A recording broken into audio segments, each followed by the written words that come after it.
the technical and the tactical link. It's something that I think it's really important to understand, that there's obviously many different ways to play the game, many different game styles, all can be successful.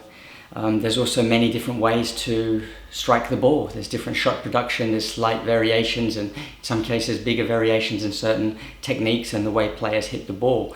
So I think it's really important to understand the relationship between those two things and how they work together.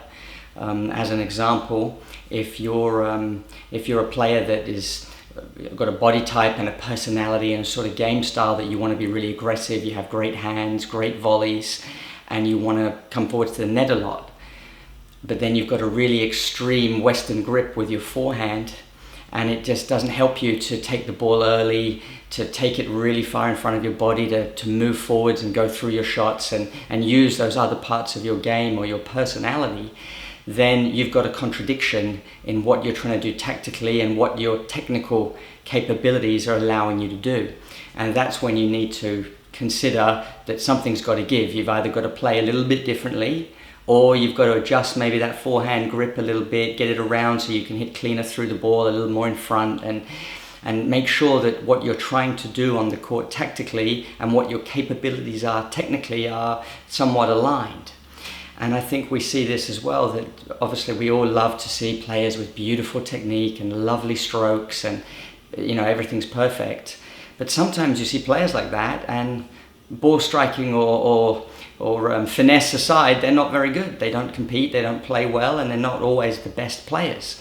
So there's always room for less beautiful or smooth technique if the ball quality is good, if they're able to achieve their tactical objective and the tactical objective that makes sense for them with that technique. And that's where you've got to sort of evaluate and decide.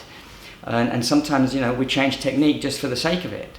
It's obviously it's different if there's something that becomes a physical efficiency thing, an injury risk thing in the way that we produce a ball striking and strike the ball. Okay, then we can look at that technical aspects as well.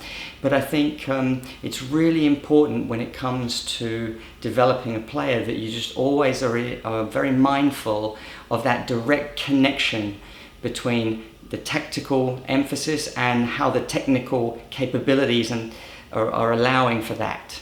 And sometimes you don't need to change technique, and sometimes you do. So just really be mindful of that, the relationship between those two things, and evaluate and look at your game, look at your player's game, and think about that as you go through your sort of technical development and developing the type of game style that you want to play for the future.